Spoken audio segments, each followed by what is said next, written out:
یہ افغانستان کی طرف سے ابھی بھی یہ معاملات چل رہے ہیں، ادھر اندازی کی جا رہی ہے، نان اسٹیٹ ایکٹرز ابھی بھی متحرک ہے، اور انڈیا کی طرف سے بھی آپ دیکھ رہے ہیں کہ انفلٹریٹ کر کے یہ کوشش کی جا رہی ہے کہ پاکستان میں انریسٹ پھیلایا جائے۔ تو اس سے پر ہم بات کریں گے۔ ہمیں جوائن کیا سید محمد علی، ڈیفنس اینالسٹ ہیں۔ گڈ مارننگ، آپ نے وقت دیا ہمیں۔ یہ کہیے گا یہ جو 2-3 کارروائیاں ابھی کوشش کی گئی ہے اور پریمپٹیو میجرز بھی لیے گئے، بر وقت کارروائی کی گئی، بڑے نقصان سے بچایا، یہ جو اسلام آباد والا واقعہ ہے جہاں خود کش حملہ ہونا تھا اور بلوچستان میں خاتون کو پکڑا گیا، تو اس کی ٹائمنگ سے متعلق مجھے بتائیے، اور ابھی کچھ تیز کارروائیاں کی جا رہی ہیں؟ اور مارکا حق کے بالکل ہی قریب جی بہت شکریہ، آپ نے مدعو کیا۔ میں سمجھتا ہوں کہ یہ دونوں کارروائیاں جو ہیں یہ بڑی اہمیت کی حامل ہیں۔ پہلے میں بلوچستان کے حوالے سے بات کرنا زیادہ ضروری اس لیے سمجھتا ہوں کہ یہ جو معصوم بچی جو ہے جس کو گمراہ کر کے ٹریپ کیا گیا اور پھر بلیک میل کیا گیا، یہ میں سمجھتا ہوں نہ صرف ہمارے انٹیلیجنس اداروں کی بہت بڑی کامیابی ہے اور پاکستان کے دارالحکومت اسلام آباد کو انہوں نے ایک بہت بڑی تباہی سے بچا لیا، لیکن ساتھ ہی ساتھ میں سمجھتا ہوں اس میں ایک لمحہ فکریہ ہے تمام نازیہ والدین کے لیے، اساتذہ کے لیے، ہمارے خاندان کے لوگوں کے لیے، کہ جناب ہم اپنے بچوں کے جو سوشل میڈیا ایکٹیویٹیز ہیں اور فون کا استعمال ہے اس پہ کڑی نظر رکھیں، اور اگر خاندان میں بھی یا کوئی دوسرا شخص بھی ان بچوں کو گمراہ کرنے کی کوشش کرتا ہے اور تو اس کے اوپر ہمیں بڑی گہری نگاہ رکھنے کی ضرورت ہے تاکہ ہم اپنے بچوں کو غلط ہاتھوں میں استعمال ہونے سے بچا سکیں۔ تو میں سمجھتا ہوں کہ سب سے بڑی ذمہ داری جو ہے وہ والدین کی اور اساتذہ کی ہے کہ وہ دیکھیں کہ بچوں کی سوچ میں، مزاج میں، فکر میں کوئی تبدیلی آ رہی ہے، ان کا اٹھنا بیٹھنا، وہ کس قسم کا کانٹینٹ دیکھتے ہیں، کیونکہ اس وقت اس سے یہ بھی ایک بات ثابت ہوتی ہے کہ جو غیرت مند اور باشعور نوجوان ہیں بلوچستان کے، اب وہ دہشت گردوں کے جھانسے میں نہیں آ رہے، اس لیے وہ دور افتادہ مقامات کے کم جو پسماندہ علاقے ہیں اور کم پڑھے لکھے بچیاں ہیں ان کو ٹریپ کر کے، بلیک میل کر کے خودکش حملے اور دہشت گردی کے لیے استعمال کرنے کی کوشش کر رہے ہیں۔ تو میں سمجھتا ہوں کہ جو ہمارے انٹیلیجنس ادارے ہیں وہ یقینی طور پہ اس میں بڑے مبارکباد کے مستحق ہیں کہ انہوں نے اسلام آباد کو تباہی سے بچایا، لیکن ساتھ ہی ساتھ میں سمجھتا ہوں اس سے یہ بات واضح ہوتی ہے کہ ہمارے قانون نافذ کرنے والے ادارے ہوں، انٹیلیجنس ادارے ہوں، پولیس ہو، اس کے ساتھ ساتھ ہمارے معاشرے کا، ہمارے والدین کا اور ہمارے اساتذہ کرام کی بڑی امپورٹنٹ ذمہ داری ہے کہ وہ بھی ایک ذمہ داری کا مظاہرہ کریں اور اپنے بچوں کو غلط ہاتھوں میں، غلط سوچ سے، غلط فکر سے اور غلط کمپنی سے محفوظ رکھنے کی بھرپور کوشش کریں۔ جی بالکل، اور یہ کہ آپ بتائیں کہ پاکستان کا کیا جواب ہونا چاہیے، کیونکہ یہ تو نظر آ رہا ہے کہ ان کے لیے بڑا مشکل ہے کہ افغانیوں کو یہاں بھیجیں اس کام کے لیے، اس کارروائی کے لیے، تو ود ان پاکستان کے شہریوں کو ہی بلیک میل کر کے، ہاسٹیج رکھ کے، اتنا پریشرائز کر کے ان کو جو ہے سوئسائڈ بامبر بنایا جا رہا ہے۔ دیکھیں نادیہ، اس میں جو فیصلہ کن اور دیرپا کامیابی ہے دہشت گردی کے خلاف، میں سمجھتا ہوں اس میں ایک بہت بڑا سبق ہمیں ابھی مارکے حق اور بنیادی مسعود سے بھی یہ ملتا ہے کہ دیکھیں جس طرح ہم نے یہ کامیابی حاصل کی ہے تو یہ صرف فوج کی تنہا کامیابی نہیں ہے، بلکہ اس میں ہماری سیاسی قیادت، ہماری عوام، ہمارا میڈیا، ہماری قوم، ان سب نے مل کر اپنا حصہ ڈالا ہے۔ تو دہشت گردی کے خلاف بھی اگر ہم دیرپا اور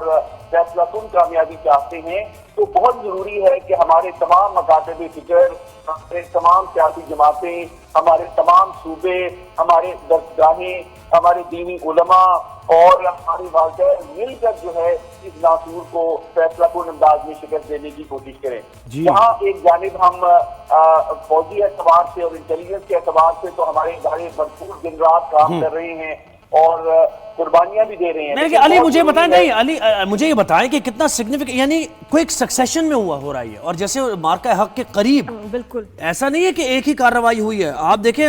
کوہاٹ میں بھی یہ کوشش کی جا رہی ہے، پھر اس کے بعد یہ خاتون کو پکڑ لیا، پھر بنو میں چیک پوسٹ پر حملہ کر دیا، ایک کے بعد ایک، جی ایک کے بعد ایک ہو رہا ہے نا یہ، تو اس بارے میں بتائیے مجھے۔ جی بالکل، آپ نے بہت اہم سوال کیا اور اس کی وجہ جو ہے بالکل واضح ہے، اور اس کی وجہ یہ ہے کہ پاکستان میں جتنی عبرتناک شکست بھارت کو روایتی میدان میں مارکہ حق کے ذریعے دی ہے، اس کے نتیجے میں بھارتی قیادت اب قائل ہو چکی ہے کہ پاکستان سے روایتی انداز میں تو وہ پنجہ آزمائی نہیں کر سکتے. تو انہوں نے پچھلے 1 سال کے دوران دہشت گردی کی جو سپورٹ اور فائنینشیل اسسٹنس ہے اور پشت پناہی ہے اس کو 3 گنا بڑھا دیا ہے، کیونکہ وہ سمجھتے ہیں اب پاکستان کو غیر مستحکم کرنے کا واحد راستہ دہشت گردی کی آبیاری اور پشت پناہی ہی ہے. تو یہ بالکل سمجھ میں آنے والی بات ہے، اس لیے لیکن ہمیں پورا اعتماد رہنا چاہیے، اور ہم سمجھتے ہیں جس انداز میں ہم نے بھارت کو روایتی میدان میں شکست کے ساتھ دی ہے، ہم اپنی عوام، سیاسی قیادت، دینی علماء، میڈیا اور اساتذہ کی مدد سے انشاءاللہ دہشت گردی کو بھی یونٹی تو ہے. جی بالکل. اچھا علی، ذرا تھوڑا بتائیے گا پریزیڈنٹ ٹرمپ کا چین کا دورہ کتنا اہم ہے، اور ساتھ میں ایکسپرٹس کا یہ بھی کہنا کہ یہ جب تک دورہ نہیں ہو جاتا تب تک کوئی ایکٹیولی کوئی حملہ بھی نہیں یہ کریں گے ایران پہ، اس کی بھی کیا وجہ ہے، کیا کنیکشن ہے؟ نادیہ کا صحیح میں سمجھتا ہوں اسسمنٹ ہے. اس کی وجہ یہ ہے کہ یہ جو چین کا دورہ ہے صدر ٹرمپ کا، میں سمجھتا ہوں ان کے سیاسی کیریئر کے لیے بہت اہمیت کا حامل ہے. عالمی سطح پہ بھی امریکہ کی خارجہ پالیسی کے لیے، معاشی مفادات کے لیے، اور خود صدر ٹرمپ کے معاشی اور سیاسی مستقبل کے لیے بھی. کیونکہ دیکھیے بنیادی طور پہ امریکہ کی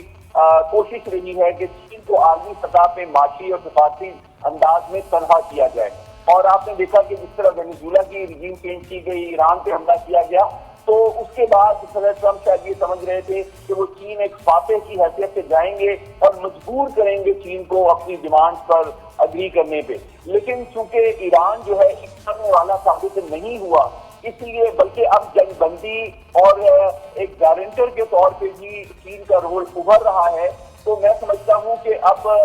صدر ٹرمپ جو ہیں یہ توقع کرتے ہیں کہ پاکستان کے ساتھ ساتھ جو چین ہے وہ بھی ایران پہ اپنے اثر و رسوخ استعمال کرے تاکہ وہ تھوڑی سی لچک کا مظاہرہ کرے اور پیش قدمی ہو سکے، پیش رفت ہو سکے دیرپا جنگ بندی کے جانب. تو میں سمجھتا ہوں چین کا رول ایک پیس بلڈر کے طور پہ ڈیفینیٹلی سامنے آیا ہے ایک ایسے وقت میں جبکہ آپ دیکھتے ہیں کہ عالمی ادارے، عالمی قانون، اقوام متحدہ زیادہ مؤثر کردار دیرپا امن کے حوالے سے ادا نہیں کر رہے ہیں. تو میں سمجھتا ہوں کہ یہ آنے والا جو چین کا ان کا دورہ ہے امپورٹنٹ ہے، اور میں توقع کرتا ہوں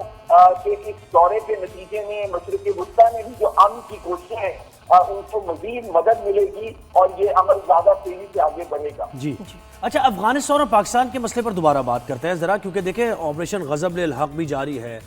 مجھے یعنی مذاکرات کا کوئی اب امکان نہیں ہے؟ وزیر دفاع خواجہ آصف نے بھی کہہ دیا کہ یہ جو کارروائیاں کی گئی افغانستان کی طرف سے کی گئی ہیں، پھر یو این کی رپورٹ بھی آپ کے سامنے ہے نا کہ وہ ایز اے ریاست نہیں کسی نے ریکگنائز کیا ان کو، ایک دہشت گردی کے طور پر آپریٹ بھی کر رہے ہیں وہ. تو علی نان اسٹیٹ ایکٹرز بھی ہیں، اسٹیٹ ایکٹرز بھی ہیں ساتھ ساتھ، پھر فیسیلیٹیشن بھی ہے بھارت کی، تو ہمارے لیے تو ایک مسلسل کانسٹنٹ ٹینشن کا باعث ہے. ہمارا نیبر بھی ہے، مسلم ملک بھی ہے، کیسے ڈیل کیا جائے اسے؟ جی دیکھیے، میں اس بات سے اتفاق کرتا ہوں کہ اس وقت پاکستان کی قومی سلامتی کو جو سب سے بڑا تھریٹ ہے وہ افغانستان کے ذریعے سے پاکستان کے خلاف جو دہشت گردی کی جا رہی ہے وہی بھارتی حکمت عملی اور جو ان کا آپریشن